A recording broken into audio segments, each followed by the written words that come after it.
Bueno, vamos a proceder a iniciar la clase. Vamos a ver la materia de isostática 1 y en el contenido, el avance, hoy día vamos a ver algunos de los conceptos que utilizamos y debemos conocer cuando realizamos el estudio de estructuras isostáticas.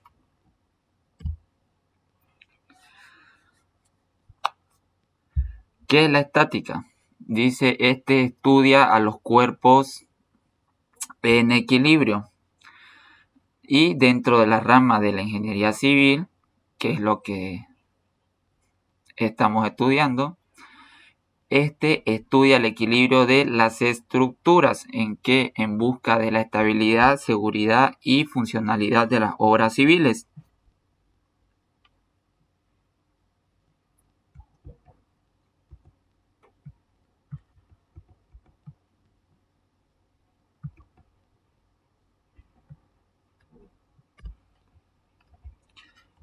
¿Qué son estructuras? Son un conjunto de elementos estructurales que actúan en forma monolítica, que quiere decir actúan como una sola pieza, para soportar cargas externas o actuante, así también su peso propio. A esta se le denomina cargas de servicio.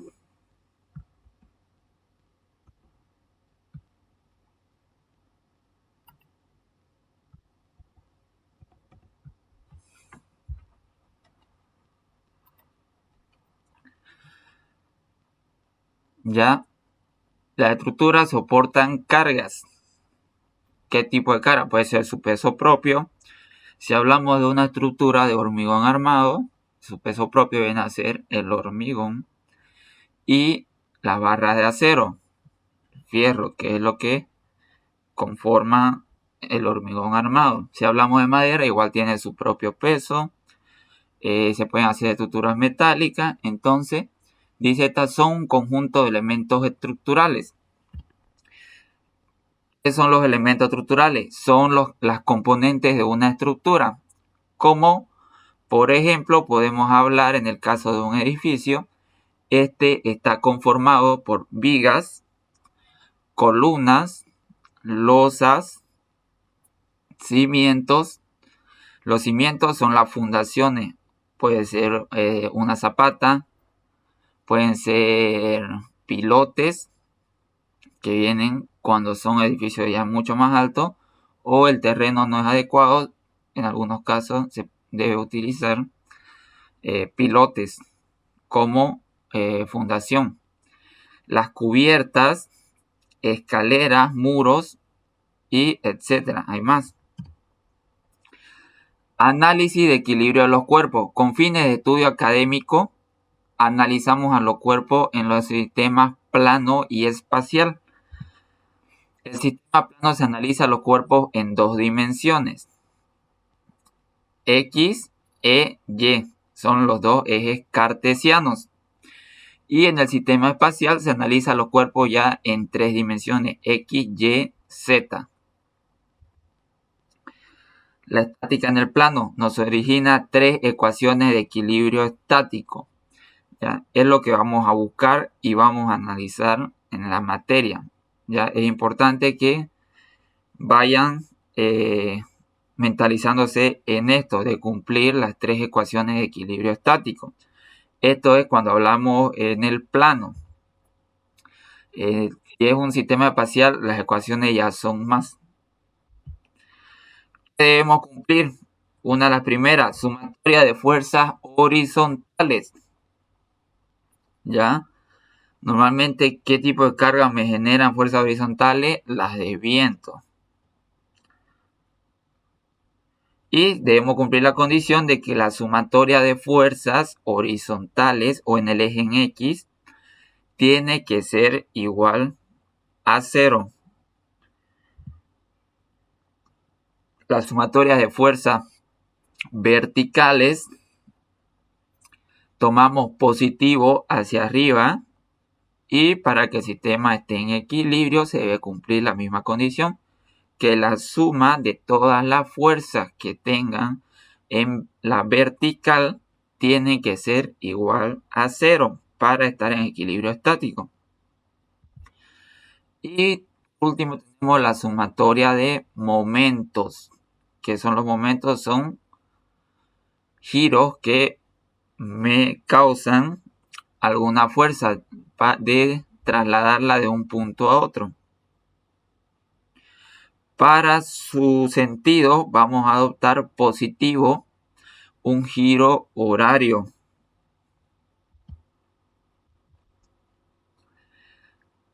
Clasificación de la estructura. Se las analiza en función a los tipos de apoyo que sustenta la estructura, para lo cual se tiene tres tipos de estructuras. Tenemos estructuras hipostáticas, que estas son estructuras inestables. Estructuras isostáticas, que son las que vamos a ver, son estructuras determinadas. ¿Por qué se dice que son estructuras determinadas? En la estructura isostática, el número de ecuaciones de la estática es igual al número de incógnitas que tenemos, ¿ya? Y la estructura va a estar estable, no es como una estructura hipostática. Podemos ver aquí un ejemplo. Este tipo de apoyo es un apoyo fijo. Me genera dos restricciones en el plano, horizontal y vertical. Pero si pueden ver, acá tengo, por ejemplo, esta barra, que es una viga. Vean, está apoyado aquí, pero acá no tengo nada. Entonces, debido a esta carga, se va a deformar y este va a bajarse. Y la carga me produce esa deformación y la estructura va a caer porque es inestable, es una estructura hipostática. Tengo dos restricciones, dos reacciones. ¿Cuánto es el número de ecuaciones de la estática? Son 3. Necesariamente tenía que tener otro apoyo en este extremo derecho para cumplir esa condición. La estructura isostática, como ven acá en el ejemplo, ahora sí, primero solamente tenía un apoyo fijo. ¿Qué hice? En el extremo derecho le he colocado un apoyo móvil y la estructura ya no va a caerse, se va a deformar, pero no cae, ya se encuentra estable. Y tenemos las estructuras hiperestáticas, que son estructuras indeterminadas. ¿Por qué se dice que son indeterminadas? La explicación de lo que son las estructuras hipostática, isostática, hiperestática. Recordemos bien, las estructuras isostáticas, ya hemos dicho, son estructuras determinadas donde el número de reacciones en los apoyos es igual al número de incógnitas. Y las estructuras hiperestáticas son aquellas que el número de reacciones de los apoyos o incógnitas que tenemos es mayor al número de ecuaciones de la estática. Estas son estructuras indeterminadas. En la vida real, las estructuras son hiperestáticas. ¿Qué hacemos? Nosotros trabajamos, llevamos estructuras isostáticas para fines académicos. En primera instancia, entonces tenemos que aprender cómo trabaja una estructura isostática para poder entender a una estructura hiperestática. Tenemos el concepto de inercia, que dice es la resistencia que ofrece un cuerpo para no cambiar su estado de reposo a movimiento o viceversa debido a una causa externa. ¿Cuáles son los indicadores que hacen variar la inercia de un cuerpo? Sabemos que, si tomamos como un ejemplo, la inercia de una figura rectangular, el que me da mayor inercia siempre va a ser la mayor dimensión. Es decir, si tengo un ladrillo, este se encuentra parado, entonces este me va a aportar una mayor inercia que un ladrillo que yo tenga que se encuentre echado. ¿Por qué? Sabemos la inercia es base por altura al cubo sobre 12 para una sección rectangular. Entonces, de acuerdo a cómo se encuentre la sección, si la altura es la mayor dimensión, este me va a dar la mayor inercia. Caso contrario de que yo tenga que sea la base la mayor dimensión, su inercia va a ser menor que el primero.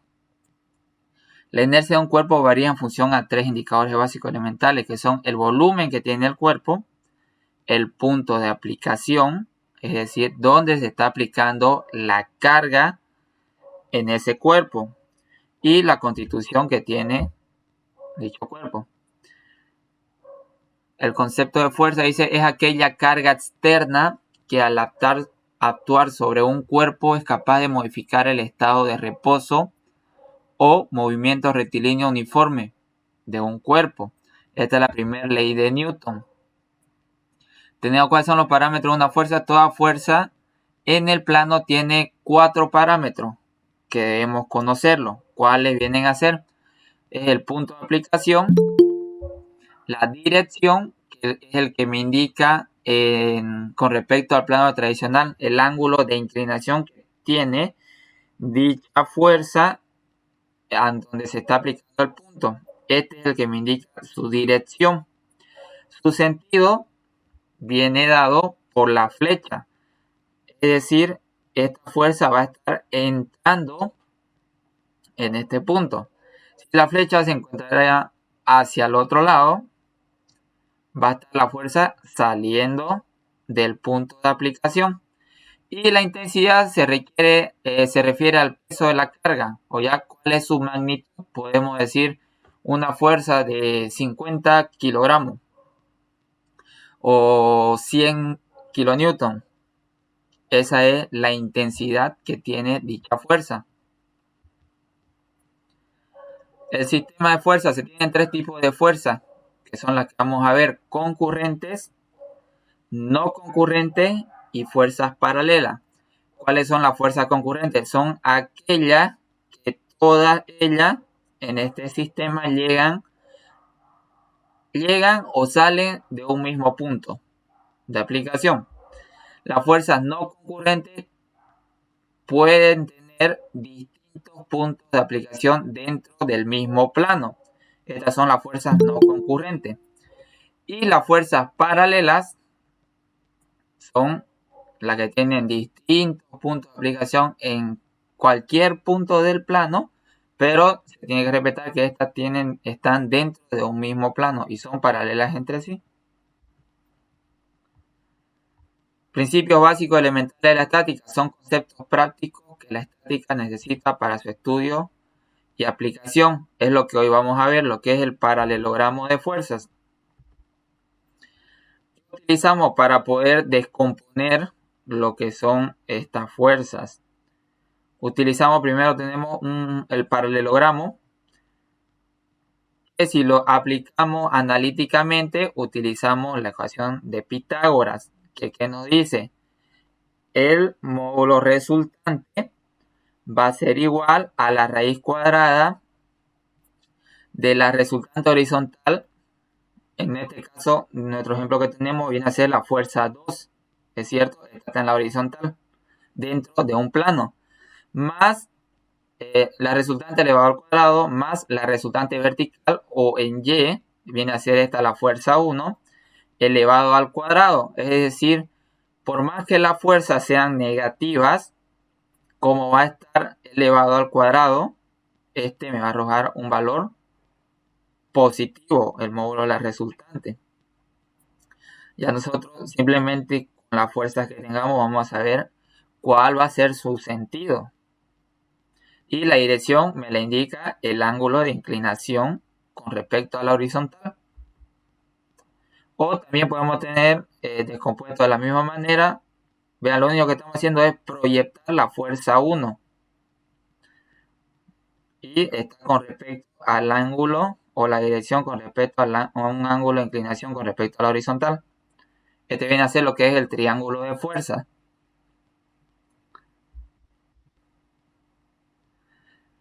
En el equilibrio de fuerzas, ¿qué pasa cuando F1 es igual a F2? Las fuerzas son iguales, tienen la misma intensidad y dirección, pero estas van a estar en sentido contrario. Vean, su punto de aplicación es el mismo, dentro del mismo plano, están ambas fuerzas.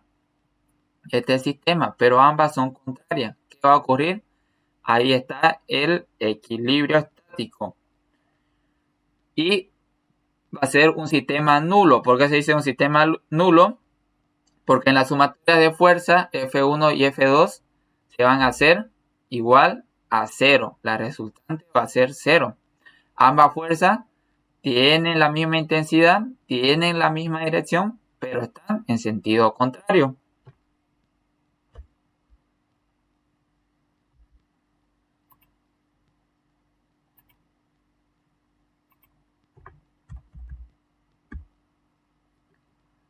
Ahora, el sistema no se modifica si existe un sistema nulo. Vean, tenemos el mismo plano. La diferencia es que la fuerza 1 y 2 sabemos se van a anular, pero dentro del mismo plano tengo otro punto de aplicación donde tengo una fuerza 3 y una fuerza 4. Estas fuerzas no son paralelas,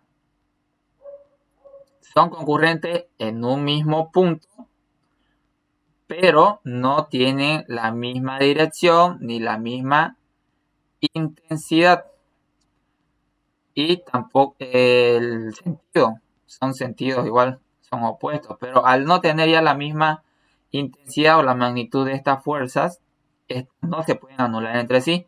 Sin embargo, la fuerza 1 y 2 se anula, pero el sistema no se modifica, se mantiene la fuerza 3 y 4 dentro del plano. Importante, esto tienen que saber el principio de transmisibilidad. El valor de una fuerza en cualquier punto es la misma, siempre que ésta esté en la misma línea de acción de dicha fuerza y dentro del mismo plano. Es decir, esta fuerza 1 está pasando por el punto B, pasa por el punto A, pasa por el punto C. Entonces el valor de la fuerza no cambia, sigue siendo la misma siempre y cuando esta fuerza 1 repite esa línea de acción. Es importante entender este principio porque vamos a ocuparlo cuando trasladamos una fuerza de un punto a otro. ¿Qué es lo que me va a cambiar? La fuerza no cambia, lo que va a cambiar al trasladarla es que me va a generar un momento si esta cambia su sentido.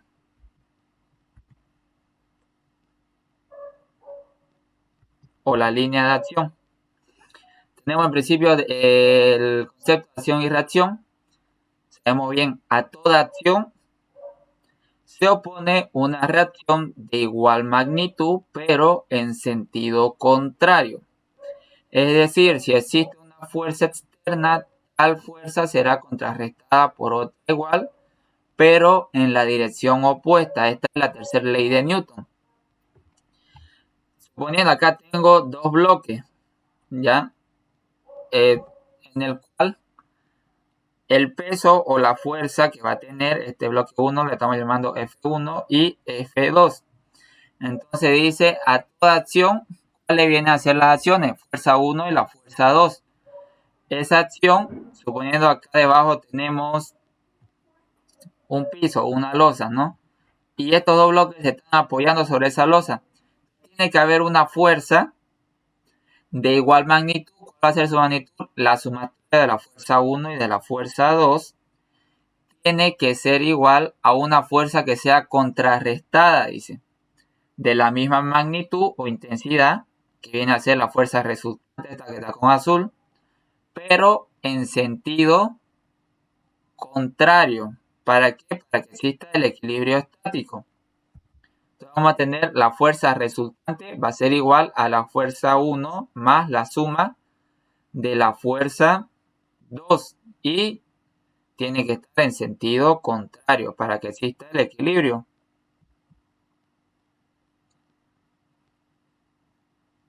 Esos son los principios que tienen que tener para lo que es el primer tema. Hasta aquí sería lo que es los conceptos del tema 1. Para el tema 2